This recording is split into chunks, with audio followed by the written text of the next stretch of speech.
Hi friends, I am so sorry I am late. मुझे जल्दी terrace पहुंच कर आप लोगों से बात करनी है।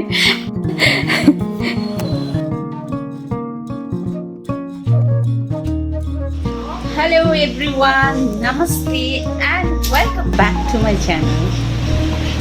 तो दोस्तों, जैसे कि मैंने प्रॉमिस किया था आप लोगों को, आज मैं अपनी गार्डन ओवरव्यू पार्ट 3 लेकर हाजिर हुई हूँ आज। तो शुरू करते हैं पार्ट 3। तो दोस्तों, ये है मेरा terrace garden, my happy place. और मेरा जो गार्डन का व्लॉग होता है, गार्डन का वीडियो, उसमें मेरा जो डॉग्स है ना, उनके बिना तो पूरा ही नहीं होता। देखिए टूकी है ये टूकी।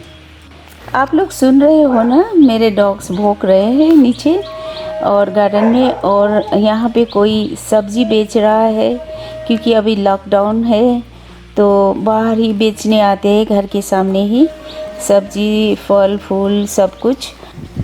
दोस्तों, सुबह सुबह का ये जो आवाज़ें, जो पंछियों का चहचहाट, उनकी सुंदर गान और मेरे पेट डॉग्स का भौंकना, उनकी आवाज़ें और ये सब्जी वालों के जो आवाज़ होते हैं ना, बहुत ही अच्छा लगता है मुझे जब मैं यहाँ पर बैठती हूँ और चाय पीती हूँ और कुछ आराम करती हूँ, कुछ लैपटॉप पर कुछ देखती हूँ और कुछ काम करती हूँ। और दोस्तों, ये ग्रीन रंग का सीट देख रहे हो ना, यहीं पर मैं आकर रोज़ बैठती हूँ।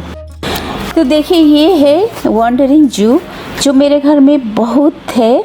नीचे बालकनी में है, गार्डन एरिया में है, ऊपर है, कोने में है, इधर उधर बहुत सारा है।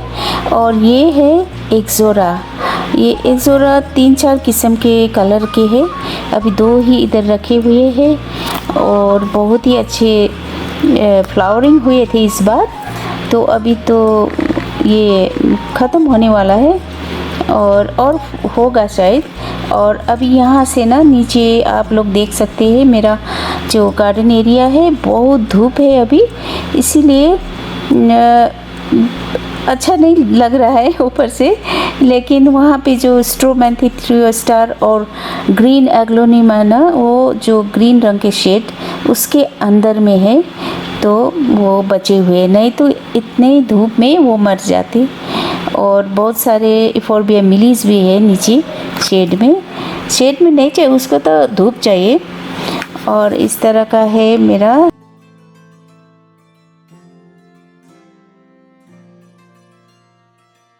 और पीस लिली भी अभी तक खिले हुए हैं, बहुत सारे हैं। देखिए तो कैसे झूम रहे हैं हवा में।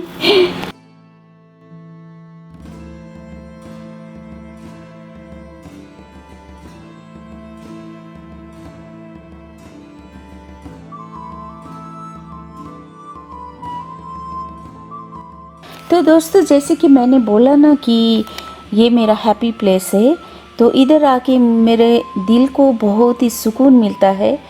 और जैसे मैंने ये सब प्लांट्स को अपने हाथों से प्लांट किया है, उनको बड़ा किया है, सजाया है, संवारा है, तो कितनी खुशी मिलती है मुझे देखकर कि कितने बड़े हो रहे हैं और कितने हेल्दी है। देखने में ना बहुत खूबसूरत है और ये जगह मुझे बहुत ही पसंद है।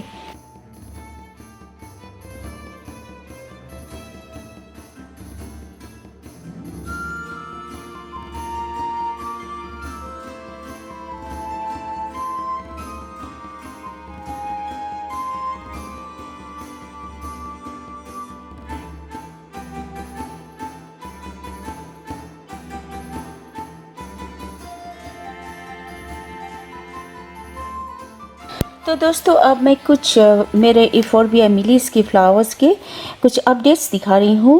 आई एम सॉरी टू से कि दिस इज़ नॉट ट्यूटोरियल कि हाउ टू ग्रो इफोर्बिया, ये नहीं है, सिर्फ दिस इज़ ओनली अपडेट।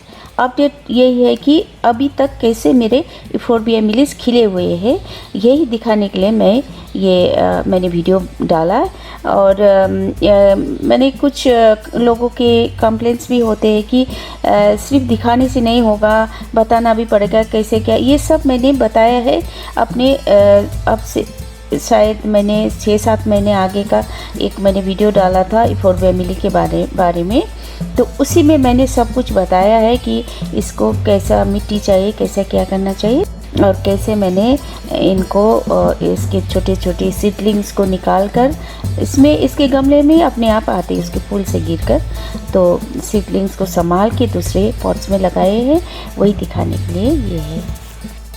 तो दोस्तों देखा मेरा इफोर्बिया मिलीज कैसे खिले हुए अभी तक, देखा ना। बहुत ही लंबी उम्र होती है इफोर्बिया मिलीज की, देखा ना। देखिए ब्लू डेज देखा आपने इधर।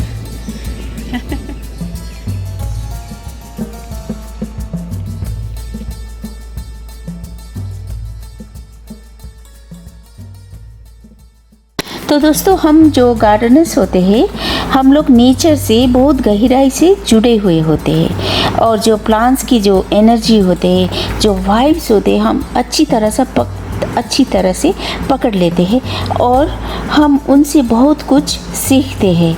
ये लोग हमको सिखाते हैं कंपैशन, लव और केयर।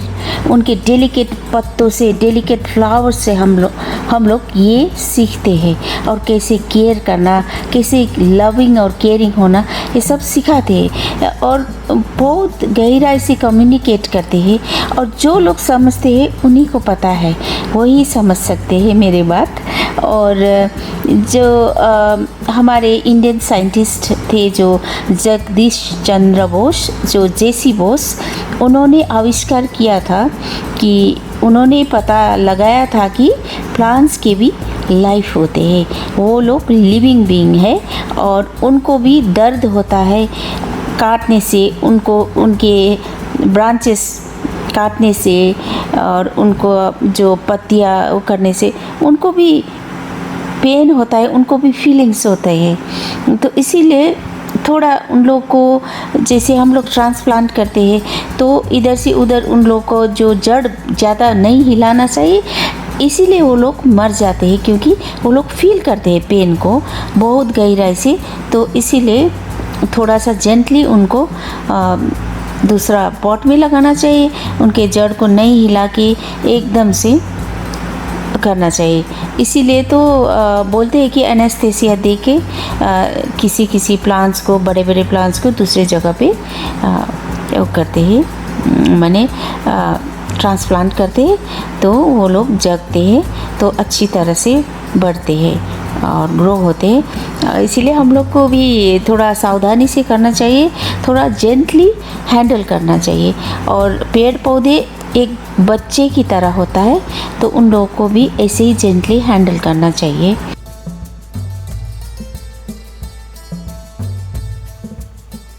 हाँ, और फिर एक बात, ये जो प्लांट्स होते हैं ना, वो लोग म्यूज़िक सुनते हैं। आप लोग को पता है कि वो लोग म्यूज़िक भी सुनते हैं। माना कि उन लोगों के कान नहीं है, लेकिन वो लोग वाइब्रेशन में जो फील करते हैं, वाइब्रेट, तो वाइब्रेशन फील करते हैं। जैसे होते हैं कि म्यूज़िक जो ये हम लोग का जो हम लोग नॉर्मली सुनते हैं वो नहीं, दूसरा टाइप का इन लोगों का यूट्यूब में भी मिलता है। प्लांट्स की ग्रोथ के लिए म्यूज़िक होता है, दूसरा ही तरह का, जैसे मेडिटेशन का म्यूज़िक होता है, वैसे ही होता है। तो ये लोग म्यूज़िक में और अच्छे पनपते हैं और अच्छे खिलते हैं। और आप लोग का अगर सुविधा अनुसार आपका जो एक लगाए अपने गार्डन में जो म्यूज़िक, और उसमें जो वही जो मेडिटेशन वाला उन लोगों का दूसरा टाइप का म्यूज़िक होता है प्लांट ग्रोथ के लिए, वो लगाइए तो वो लोग अच्छी तरह से रेस्पॉन्ड करते हैं। मैंने लगाया है, और इसीलिए मैं बोल रही हूँ, और इसीलिए मेरे प्लांट्स भी बहुत हेल्दी है। और क्या है कि ये लोग ना जो ज़्यादा हम लोग इनको, जैसे एक प्लांट को माना कि हमने एक प्लांट को सिटिंग रूम में, अपने ड्राइंग रूम में रखा है। हाँ, एक जैसे एक बोलिए फॉर एग्ज़ाम्पल एक जैसे पाम का, एरिका पाम को लगाया तो उसके पत्ते हरे भरे अच्छे हुए होते हैं। तो हम लोग उनके नज़दीक से आते जाते हैं तो बार बार उसको धक्का देते हुए चलते हैं। तो बार बार धक्का कभी नहीं देना है, प्लांट्स को छूते हुए नहीं बढ़ना है, उनको बार बार नहीं छूना है। इससे वो लोग, उनके पत्ते पीले पड़ जाते हैं, काले पड़ जाते हैं, इसका मतलब वो नाराज़ होते हैं, उनको अच्छा नहीं लगता है ज़्यादा उनको छूने से, उन लोग को हिलाकर चलने से। उन लोग को जैसे धक्का देकर कभी मत चलिए। किसी प्लांट्स को ज़्यादा धक्का देंगे तो वो लोग नाराज़ हो जाएंगे और उनके पत्ते पीले और सूखे होते जाएंगे और लास्ट में इवेंचुअली मर भी जाते हैं। तो दोस्तों, यहाँ पर मेरे सकुलेंट्स के टेबल है और यहाँ पर कुछ रैक्स में लगा रखे हैं और कुछ हुए हैं, मैं दिखा रही हूँ। उतना ज़्यादा तो नहीं है, फिर भी जो है अच्छे ही हो रहे हैं और वही दिखा रही हूँ। और मुझे ये जो क्या बोलते हैं उसको, जो स्ट्रिंग ऑफ पर्ल्स बोलते हैं ना, ये बहुत ही पसंद है। ये लंबे लंबे ये निकलते हैं इसके। तो पहले भी लाया था, मर गए थे, अभी फिर मैं लाई हूँ और देखिए यहाँ से निकल रहे हैं ना, तो छोटे छोटे दाने निकल रहे हैं। तो मुझे ये सबसे प्यारा है, मुझे बहुत पसंद है वो। और देखिए कैसे खुशी से झूम रहे हैं। ये हवा चल रही थी उस दिन, बहुत बाहर बारिश भी हो रही थी, तो कितने मुझे लगता है कि ये खुशी से नाच रहे हैं। और मैं जब भी यहाँ आती हूँ मुझे लगता है कि सभी प्लांट्स बहुत खुश है और बहुत ही खुश होकर मुझसे बातें कर रहे हैं, मुझे देख रहे हैं, मुझे वहाँ देखकर बहुत खुश हो रहे हैं। मुझे ऐसा ही फील होता है। दोस्तों, आप मानो या न मानो, मुझे तो लगता है कि मेरे गार्डन में कुछ फेरीज है, परियां है, जो यहाँ पर रहती है और मेरे प्लांट्स को रक्षा करती है। और मुझे strongly I feel the energy. तो बहुत ही खुशनुमा एटमॉस्फेयर लगता है मुझे यहाँ पर आके बैठना। और कुछ मैं पढ़ाई भी करती हूँ कुछ यहाँ पे आके। तो दोस्तों, अब मैं आप लोगों से विदा चाहूँगी। हमेशा की तरह दूसरा वीडियो लेकर आने का वादा करके। Bye, take care, stay safe, stay home. हमेशा अच्छी तरह से रहे, खुश रहे।